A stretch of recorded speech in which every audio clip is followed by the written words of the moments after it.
Pues tomo el relevo de Oli aquí con las reseñas y hoy os voy a hablar de Satsuma Gishiden, de Hiroshi Hirata, que publica Dolmen.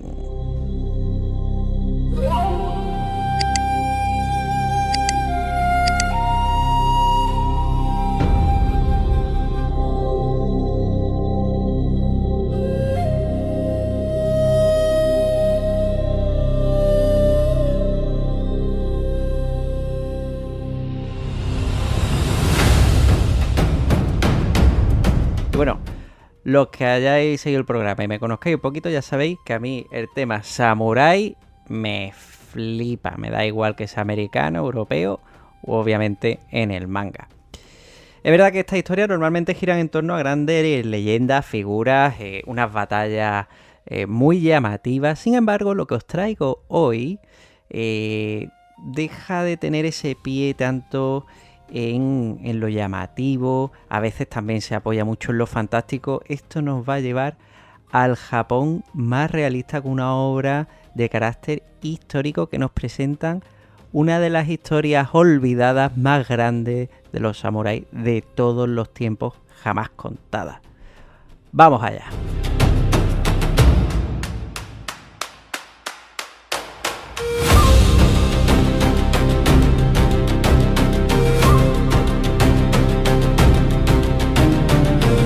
Os pongo en contexto y aquí Hirata nos va a situar a mediados del siglo XVIII, donde recordemos que la figura del samurái pues ha caído un poco en desgracia. Ya no son esos guerreros necesitados para las guerras porque estamos en tiempo, ¿no? En una etapa de relativa paz.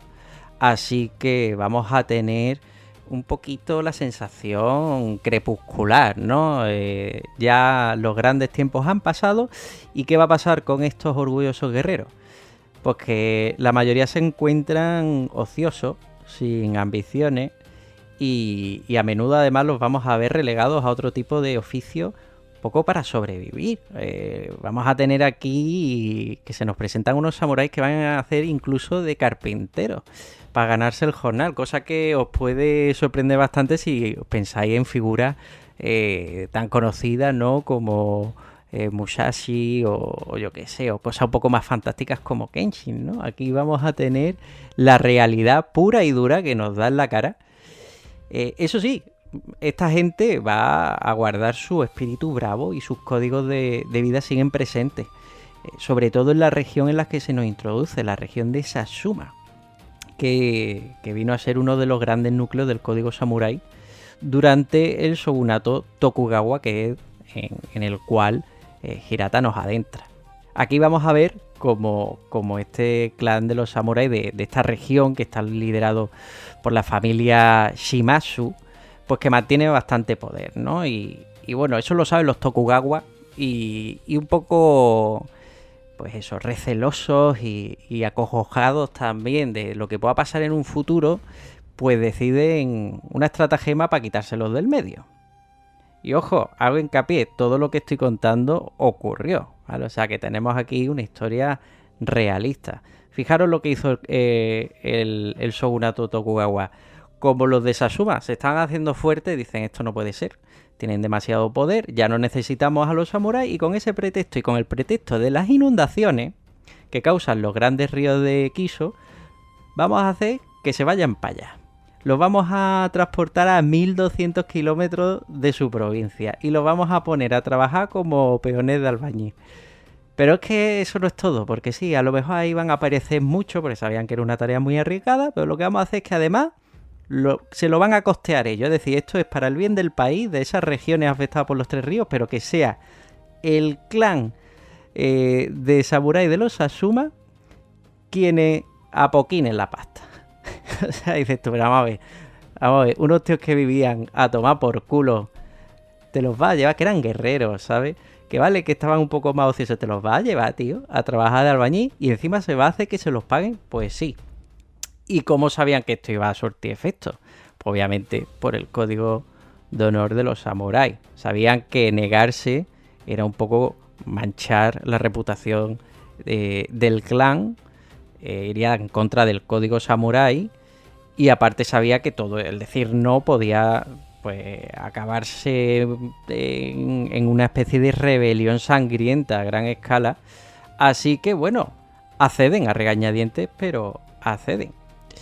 Y así es como Hirata nos cuenta la historia real de estos valientes espadachines, ¿no? Que como os digo, fueron ninguneados por el poder, obligados a recorrer esta gran distancia para satisfacer al fin y al cabo las ansias de poder y la cobardía de un régimen que venía haciendo agua. Todo bajo la lupa de una narrativa que nos aleja del punto de vista de un único personaje principal. Y ojo, porque el primer tomo, el arranque, puede llevar a equívocos. Aquí lo que vamos a tener es una mirada prismática de un montón de personajes, ¿no? Que durante los años que duró la obra en Los Ríos, pues se vieron involucrados, ¿no? Así que en este aspecto nos vamos a ver muy distanciados de obras que a lo mejor cuando ves el cómic de lejos te puedan recordar, por ejemplo, a Vagabond o al Lobo Solitario y su Cachorro, porque diría que más bien que a todas estas obras, tío, el carácter que tiene este manga me recuerda mucho más a Okinawa, fíjate. Esta obra que ya hemos comentado, ¿no? Que nos hablaba de los sucesos del día a día de la gente que vivía en Okinawa tras la ocupación norteamericana y cómo pues un poco todas las desgracias se ciñeron sobre la isla y sus habitantes por parte incluso del ejército nipón, y tiene distintos puntos de vista. Pues aquí es un poco así, ¿vale? No llega a ser tan slice of life, porque es verdad que vamos a tener intrigas de poder, vamos a tener pequeños enfrentamientos, crueldad dentro del mismo clan de samuráis, llevado por esa fe ciega de mezcla de orgullo y honor. Y se nos va a contar todo con este carácter episódico, ¿no? Así vamos a tener mezcla de género histórico, ¿no? Enfrentamientos, costumbres y día a día. Es verdad que Hirata, de lo poco que he leído, pues se desvincula bastante de, tú lo has dicho antes, de... Sobre todo voy a decir yo un Kazuo Koike Kojima, con ese Lobo Solitario y su Cachorro, en cuanto a que la escena, como tú me has dicho, son más costumbristas, menos de acción, que sí plasmaban estos dos autores. Pero tiene ese ritmillo que, aunque se ha pausado, pero para mi gusto nunca se hace pesado, ni mucho menos, tío. Pero ojo, que esto yo no lo tildaría como slice of life, esto no es costumbrista, tiene la pincelada, porque obviamente, más que nada, yo creo que esto es una obra histórica. Tiene acción, tiene costumbrismo y tiene un montón de claves históricas y de claves culturales que enriquecen mucho la obra. Y esto lo dejo claro desde ya. Yo creo que es la obra más realista de samurái que me he podido leer en toda mi vida. Y mira que tengo obras de samurái, Esto yo creo que realmente, si tú te gusta el género, si te gusta esta época, si te gusta la figura del guerrero, la quieres entender mejor y tal, no hay otra como esta. O sea, y mira que ya estamos hablando del eclipse de la figura del samurái, pero es que lo recoge también a través de la impotencia y de esa sombra de lo que fueron, lo que realmente eran, lo explica súper bien y no se hace pesado. Mira que hay partes donde todo se basa más en una narrativa visual, donde ya no es solo por la acción, sino acciones de construcción, miradas y tal. Luego hay otras que están mucho más cargadas de texto. Hay en el segundo tomo incluso uno que sí se me hizo árido, pero porque te viene a explicar todo el por qué se hizo esto, las leyes que llevaron a aquello, que es básicamente 20 páginas diciendo, madre mía, como me den un dato más, me muero, ¿sabes? Pero eso pasa y dices, vale, entiendo que Hirata te tiene que dar el contexto para tú entender bien todo lo que era, y que lo está haciendo de una manera muy rigurosa. Y esto también puede ser un contrapunto de la obra. Explico. Hay mucha gente que, bueno, al final hemos leído cosas de samurái de distinta índole. Al final te vas quedando con términos y te vas quedando con ideas y con sucesos históricos y ya lo tienes un poco, por así decirlo, interiorizado. Pero el que venga y coja esto, es decir, yo quiero meterme en el mundo del samurái y lo primero que se coge es este manga, hostia, esto es duro, es que te puedes perder. Porque además una cosa que no tiene, que yo creo que le falta a la edición esta de Dolmen, sería un glosario o notas a pie de página para explicarte según qué cosas, porque aquí te hablan de daimios como el que te habla de yo qué sé, de pipa, ¿sabes? Y tú dices, bueno, ¿esto qué coño es, no? Si no lo conoces. Yo lo de los daimios precisamente me acuerdo de cuando yo me leía el Lobo Solitario y su cachorro, me hablaban de los daimios y no sé qué y no sé cuánto, y yo estaba yo más perdido que el barco al arroz. Menos mal que ya era una época en la que existía internet y me puse a buscar cosillas, si no, no tendría ni pajolera idea. Pues sí. Lo que pasa es que es una obra que satisface mucho las curiosidades. Yo creo que este es uno de los grandes valores que tiene esta obra, porque entre unas cosas pone en relieve un suceso histórico que no fue redescubierto hasta hace relativamente poco, ojo, que fue en la década de los 70 cuando, irónicamente, una riada se llevó una serie de carreteras de aquella zona, se la llevó por delante, destapó un montón de las tumbas de los samuráis de Satsuma que murieron allí, porque es que murieron decenas y decenas y decenas, y muchos de ellos por seppuku. Ojo, que es que fijaros a dónde llegaba el tema del honor y de las locuras. Y es que aquí se nos cuentan una cantidad de cosas, tío, de entre que a uno, por ejemplo, se le acusa de violación y le cortan la picha porque la tenía más grande que el resto. Sí. O, por ejemplo, se nos cuenta al principio una cosa muy curiosa que era dentro de la ley de la región de Satsuma.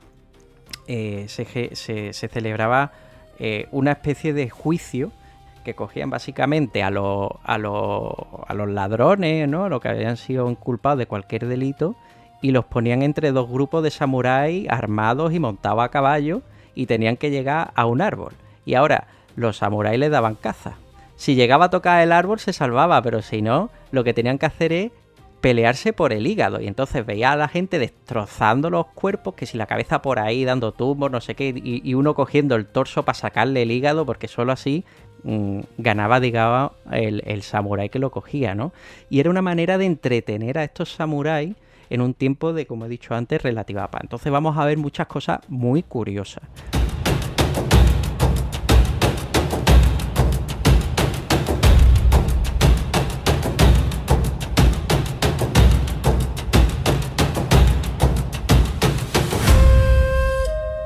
Por su parte, el dibujo de Hirata es una maravilla.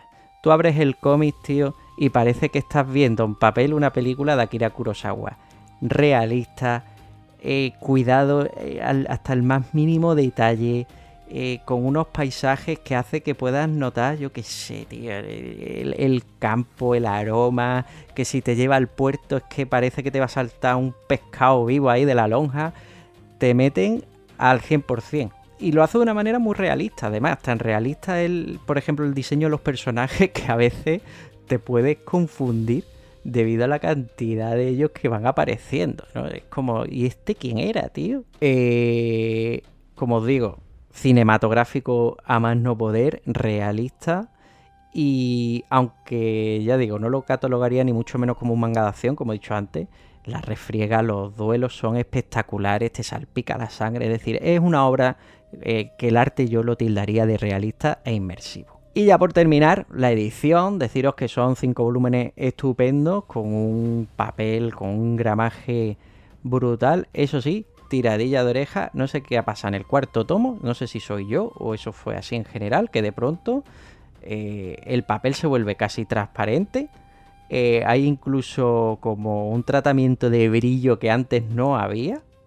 Y bueno, todo esto hace que se transparente un poco el dibujo en alguna de las páginas, porque es verdad que Hirata carga bien las tintas. Pero luego ya en el quinto volumen todo vuelve a la normalidad y volvemos con el mismo gramaje, así que yo no sé qué estaban pensando con el cuarto, si esto ha sido a lo mejor que mi tomo es de una reimpresión posterior, pero vamos. Por lo demás, una edición chapó, eso sí, las portadas, ojito, que llevan a engaño, que parece que te estás leyendo aquí la batalla más épica del mundo, ¿no? Aquí con samuráis armados, con sus katanas y demás, y al final hay un poquito de esto, pero no es Vagabond, no es la espada del inmortal, no es Kenshin, no le hace falta, porque esto es Asuma Gishiden, el honor del samurái legendario.